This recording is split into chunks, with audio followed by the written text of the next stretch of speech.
Tas ir, lai tiktu uzrādīti šķērsojumu griezumi ar citām inženieru komunikācijām, kas šajā projektā nebija pievienots. Tas tātad ir viens, un otrs ir tehniskajos noteikumos ir 4 punkti par to, kas ir jādara un nonākot tuvumā šīm te inženieru komunikācijām, kas ir esošās un piederīgas tātad ārējas investīcijas, jā.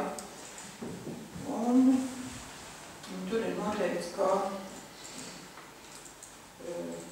jaunas kabeles tātad projektējumais būtu ievietojams aizsardzības. Apvienojot šos 4 punktus, kuros ir rakstīts par šo te prasību, būvvalde atbilda tātad šim te projektētājiem, ka mēs iesakām visur, kur nonāk šajās te ārējas investīciju aizsardzjoslās kabeļiem vai inženieru būvēm, ievietot šo te elektroapgādes kabeli aizsardz caurulē, kas arī būs tātad gan šī te kabeļa aizsardzība un arī apmierinās šīs te prasības, kas ir no esošo inženieru komunikāciju. Tie būtu tie grozījumi, kas būtu nepieciešami būvprojektā. Tātad arī šis te saskaņojums vēl no inženieru tīkla īpašnieka par to, ka tātad šīs te izmaiņas ir ieviestas un viņi arī savos noteikumos to prasa, lai šāds risinājums ar šo te ievietošanu aizsardzību tiktu saskaņots ar inženieru būvību apsaimniekotājs. Es būtu ar Sijā Salaspējas.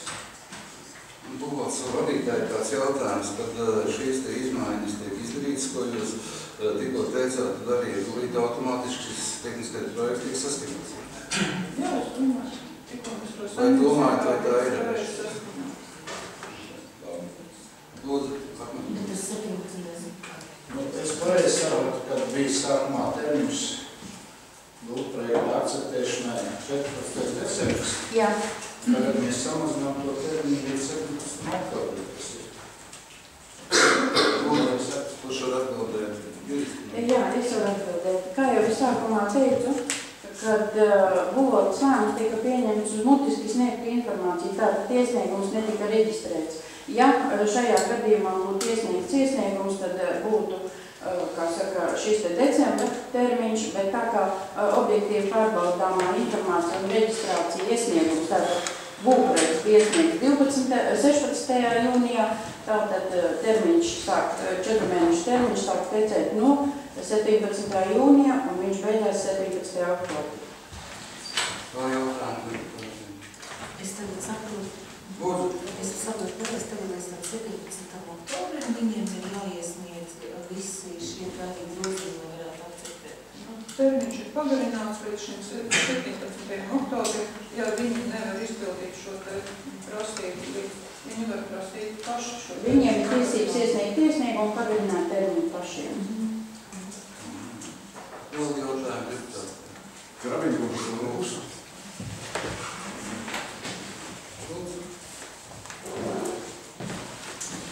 Grabiņkungs, es saprotu, jūs nebijāt Latvijā, bet man 2 dienu laikā ir 2 lēmumu projekti. Viens ar elektronisko parakstu, otrs bez. Juris Laganovs teica. Es varētu pagaidīt. Es vēl sēdu varu pagaidāt. Domas lēmumu projekti tiek sagatavot deputātiem. Noteiktā kvalitātē, noteiktā sadarā.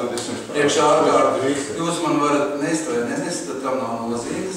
Saviem kolēģi ir sagatavojuši. Un, kā jau zināt, domas lēmumu projekta ārkārtas domas sēdes var sagatavot 3 stundas, teiksim, sasaukāt. Tad ir par apsēšanu, tas varētu. Jā, un šis saturs, kas ir patreiz sagatavots, lūkšu, lai deputātiem skaidrības nozīmot vēlreiz Paganovs. Pirmais nebija elektroniski parakstīts lēmumu projekts, bet ir parakstīts elektroniski informācija par ārkārtas sēdi. Un uz to brīdi sagatavotājs, uz to brīdi lēmumu projekts, nevis lēmumu sagatavotājs bija pievienots. Un pirms, var sakot, tad, kad tika lēmumu projekts sūtīts deputātiem, tad arī Arī bija nosūtīts pēdējais variants un tika akceptēts pēdējais variants. To arī Imakas kundze prasīja un to arī apstiprināja domas sekretārs. Es vēlos komentēt, kas ir mans elektroniskais paraksts. Tātad tika parakstīta vēstule, pavadvēstule, ar kuru tika informēta persona par ārkārtas sēdi, par to, ka tiks izskatīts. Paldies, es sapratu, tad ir prācošana. Es vēlos lūdzu pabeigt. Tātad tika parakstīta pavadvēstule, un pavadvēstulē tika pievienots uz to brīdi, kad tika sagatavotais lēmuma projekts. Bet kā jau Trapiņa kungs skaidro, šis lēmuma projekts vēl tika pārskatīts, tad tajā brīdī pirms sūta deputātiem šis lēmuma projekts tika parādīts man, jo tajā brīdī es aizvietoju domas priekšsēdētāju, un es šo lēmuma projektu lūdzu koriģēt. Tādēļ arī lēmuma projekta redakcija tika mainīta pirms nosūtīt deputātiem, un arī šobrīd, tad jums ir tiesības šeit piedalīties un izteikt par šo pēdējo redakciju. Tā nav kļūst, tā ir normāla praksa, jo tur bija parādīts, ka tas ir projekts, un viņš arī sēdes laikā patiesībā Tātad Bulvaldes 12. augusta lēmums bija balstīts uz nepatiesu informāciju. Tas ir atzīts gan pagājušā sēdes video, gan arī jaunajā lēmuma projektā. Tātad 12. un 8. lēmuma Bulvaldes bija balstīts uz nepatiesu informāciju. Tas ir jūsu apgalvojums. Vēl jūs kaut ko gribat izteikties? Jā. Pagājušais Jānis kundze uzdeva jautājumu par sūtības mērķis. Jā. Sūtības mērķis nebija apstrīdēt termiņu. Man ļoti žēl, ka iepriekšējā pašvaldības vadītāja teica, ka vienīgais, ko viņi sastapa nepareiz termiņu. Runa bija par to, ka ir viltot Bulvaldes lēmumu pieņemšanas datums. Es prasīju atcelt melus, jo tagad tie un video gan liecībās darbinieki pierādīja. Tātad, kam pasakam skaidri, iepriekšējais lēmums satura nepatiesas faktus, tātad tas nebija tiesisks, un tāpēc mēs to atceram. Un no tāda likuma panta, kā iepriekšējā sēdē apgalvoja Vaganovskas kundze, ka starplēmumā var grozīt tikai termiņu, un to atcelt nevar. Tad kāpēc tagad jau tas tiek darīts savādāk? Kāpēc maldināt deputātus? Tad vēl, tā vietā tiek saražots jauns lēmuma projekts uz 10 nenumērētām lapām, un atkal radīt jaunu izdomājumu. Vienkārši es jums klausties, ko es saku, un to jūs varēsiet pēc tam arī skatīties. 12. augustā Bulvaldes lēmuma 2. sadaļas 3. rindkopā teikts, ka 17.06. 16. gada Bulvaldes sēdē konstatēt 2. punkts. Iesniegtajā būvniecības dokumentācijā paredzētai ūdensvadu un kanalizācijas vadu šķēršošanai nepieciešams īpašnieku valdītāju iekavās saskaņots. Taču kopijā, ko mums domas Bulvalde iedeva 03. oktobrī rakstīts. 2. punkts. Ūdensvadu un kanalizācijas vadu šķēršošana jāsaskaņo ar tos apsaimniekotāju Sijā salu servisu. Tātad atkal ir 12.08. pašu pieņemtais Bulvaldes lēmums sagrozīs. Pašu pieņemtais lēmums, man viņš ir kopija. Bet tiešām jūs nelasat savus dokumentus. Iepriekšējā sēdēs prasīja, ka skaņojums ar savu servisu ir kļūda. Jo to man prasīja. Jūs tomēr pārtraukt. Jūs tagad arī izsakat vairāk savu viedokli arī par šo te Bulvaldes pieņemto lēmumu. Bet man ir jautājums jums.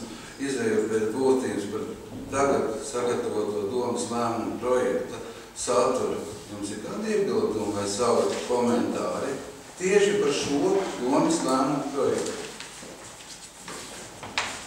Es jums, nezinu, deputātiem varu parādīt tos tehniskos noteikumus. Man viens vecs būvdraugs teica, ka Maskavas Ziniet, vēl šie te tehniskie noteikumi nav mūsu kompetences patreizējo brīdi. Man ir vēlreiz jautājums, jums ir iebildumi par šo sagatavoto domas lēmumu projektu, kurš tūlīt tiks likts uz balsojumu? Es jums vēlreiz, tad jums nav iebildumi. Paldies. Nē, man ir iebildumi. Diezgan daudz iebildumi par akcijas investīciju tiesību. Lūdzu deputātus, kurš vēl grib izteikties? Es gribētu gribētu šī jautājumā saprast, par ko jūs te ņematies. Kas ir tā problēma? Es nesaprotu, jo trešo reizi te notiek ņemšanās ar šito te visu pasākumu. Tiek visu laiku minēt kaut kādi termini, kas ir jāpagaļo. Kur ir tā problēma? Kas jums tur ir? Kas tur notiek? Bolu pusgadu mums nepareizi liks skaņot šo projektu. Mēs nokavējām laiku, mēs šogad... Ko jums vajag? Ko viņi nepareizi skaņoja? Kas tas bija? Mums norādīja savu servisu kā skaņotāju. Kur ir pēc 3 mēnešiem? Man neinteresē, kas ir savu servisu. Kur ir problēma? Jūs nevarat ielūgt trupas, kas tur ir paliek? Tieši tā. Kāds? Jūs nevarat izskaidrot, ko jūs nevarat ielūgt? Elektrības, jums ir kaut kas priekšā. Mums nedod saskaņojumu būvprojektu uzsākšanu. Bet jūs tagad pēc šī domas projekta, jums tagad skaidrība, kas jums ir jāizdara, un tad viss arī šī jēzga kalpacība arī būs beigusies. Es ceru, bet vai es iedējām būvvaldēs izvērtēt šos tehniskos nosacījumus. Atjaušos tā sēdes vadītājs pārtraukt debates, un lūdzu apsēžaties savā vietā. Ja deputātiem nav jautājums, lūkšu arī balsojumu, kas par šī domas lēmuma projekta apstiprināšanu. Jums šobrīd nav elektrības. Pret? Nav, mēs nevaram uzsākt. Atturās. Es nesaprotu. Jums darba kārtība mums ir izskatīta, paldies deputātiem par darbu. Vēl informācija, kad nākos ceturtdien 12. oktobrī 7. vakarā estrādes, tāds kā paldies, pašvaldības paldies būvniekiem par darbu. Tādāds varbūt 2 vārdos no deputātiem. Jāsauc.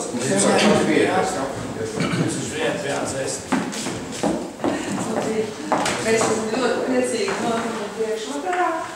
Tātad mūsu brīvdabas estrādē darbi jau ir paveikti. Un, lai gāvāja tāds nedaudz rudenīgs laiks, bet tas nav šķērdis mums visiem saģēties silti. Un pabūt kopā 12. oktobrī 19:00 atklāsim brīvdabas estrādes skatītāju pārbūvi darbu. Un kā jau tas piegājas ar pūļēju orķestru, un mēs šeit domājam, kā mēs varētu iepriecināt savus apmeklētājus, un tad būtu brīvdabas kino.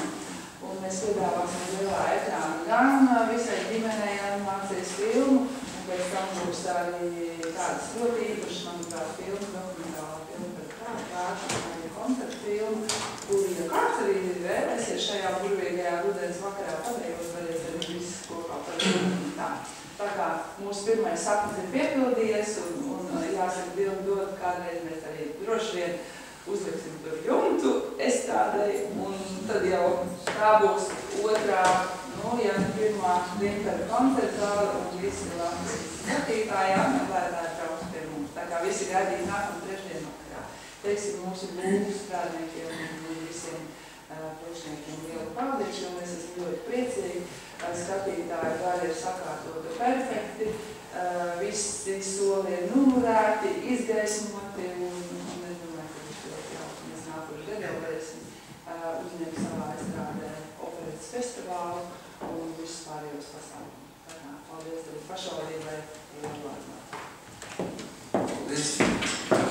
Būs vēl kāds, ir kāda informācija. Ja ne, tad paldies.